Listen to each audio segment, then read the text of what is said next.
ഇനി പ്രവാസ ലോകത്തെ വാർത്തകളിലേക്കാണ്. റമദാൻ ടെന്റുകൾ നിർമ്മിക്കുന്നതിനും ഇഫ്താർ കിറ്റുകൾ വിതരണം ചെയ്യുന്നതിനും ദുബായ് മാർഗരേഖ പുറപ്പെടുവിച്ചു.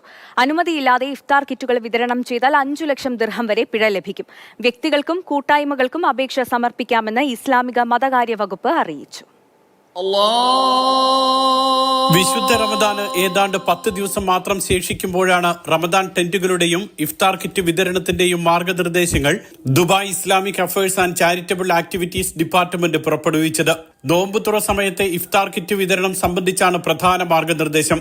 അനുമതിയില്ലാതെ തോന്നുന്നിടത്ത് ഇഫ്താർ കിറ്റുകൾ വിതരണം ചെയ്യുന്നത് കുറ്റകരമാണ്.